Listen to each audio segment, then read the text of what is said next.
Hi all. Everything in my video is pulled from the public domain, and I am using them under the Fair Use, Fair Dealings guidelines.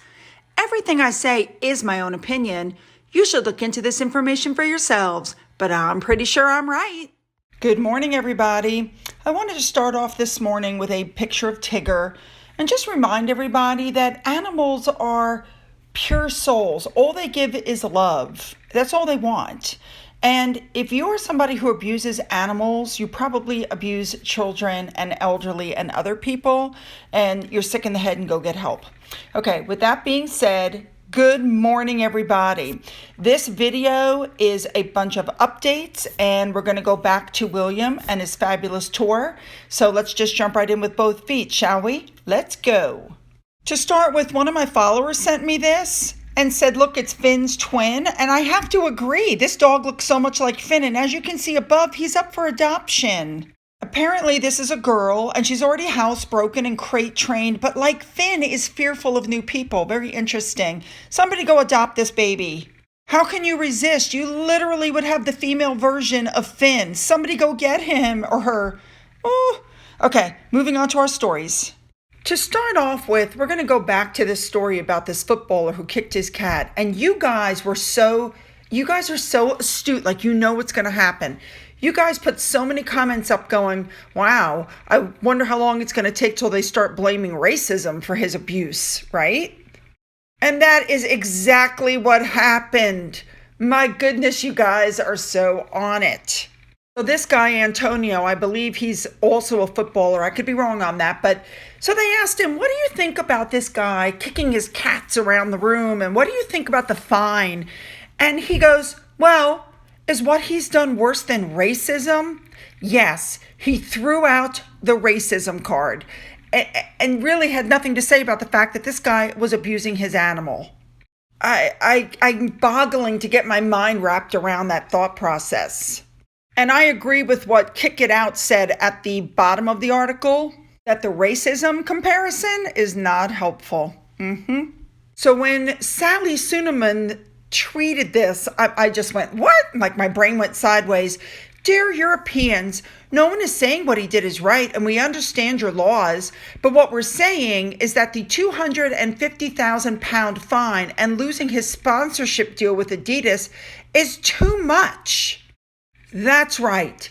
Those slaps on the wrist are too much for the crime that he committed, and this is only happening because he's black. Okay, you know what? I think they're going easy on him because he's black. Let me explain. It's called reverse racism.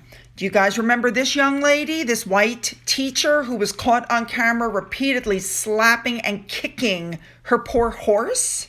She was thrown out of the riding club. She was terminated from her job. She was charged criminally with animal abuse. If I remember correctly, she's not allowed to even own animals anymore. She was so vilified in the press, she had to go into hiding with her family. And what about Zuma? Well, 2 weeks' pay, the loss of one of his sponsors, and he got to play that night in the soccer game. Yeah, a little bit of reverse racism going on here. Now, the other soccer team was smart and did what they should have done. Zuma's brother, Johan, I guess they say his name, who's the one who taped the incident, was suspended from his team. That's what should have happened to Zuma. So now the pressure is on because the brother who didn't even abuse the animals has been suspended from his position on a different team. People want to know why Zuma's team has not suspended him. Yeah, let's see what happens there. I'm keeping an eye on the situation. John O'Brien on Twitter asked, what has racism got to do with Zuma kicking his cat? And the answer, John, is it has absolutely nothing to do with it. They're pulling a Meghan Markle. I did something wrong. I got caught. And so now you're a racist because you're making me pay for what I did. Get it? It would also seem from the comments that you guys leave that you love animals as much as I do. Yes, I think Zuma should be given the same treatment he gave the cat.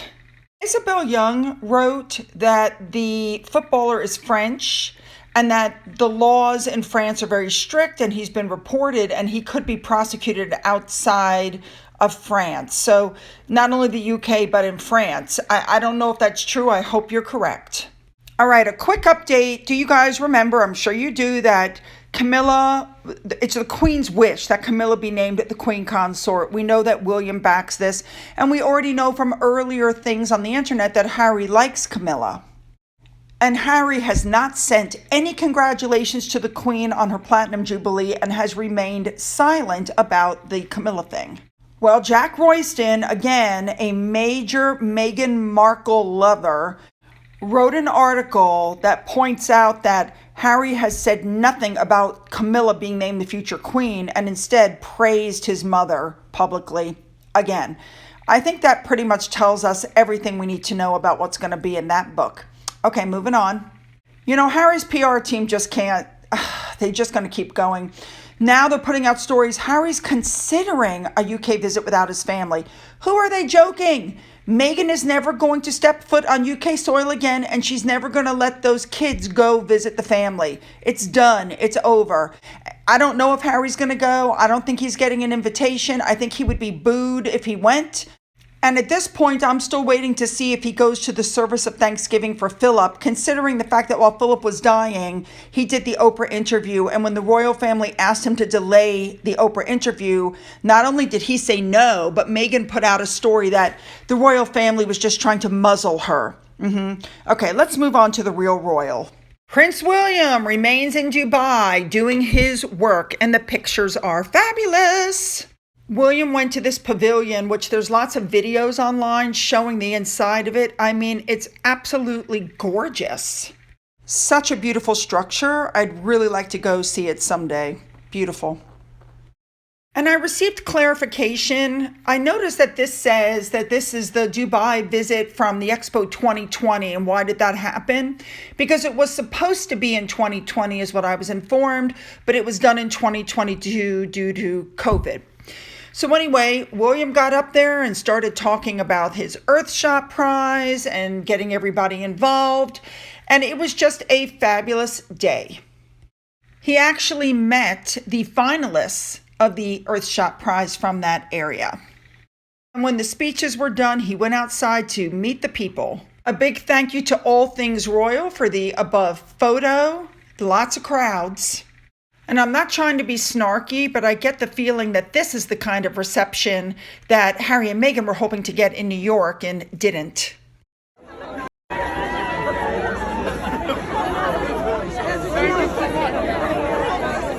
And what visit to Dubai would be complete without standing in front of these really sleek, fabulous police cars that they have? So I'm quite serious, you guys. You can contact this rescue group that you can see it above. They're on Facebook, and you can get their address and phone number. Somebody please go adopt the female version of Finn. And don't forget to leave your comments below. You know how I love to read them. Don't forget you can follow me on Twitter. You can follow me on Getter. You can email me. Don't forget to subscribe. And if you're already subscribed, don't forget to check that button and make sure you're still subscribed. If you donated to my coffee fund, thank you so much. And as always, you guys, have a great day.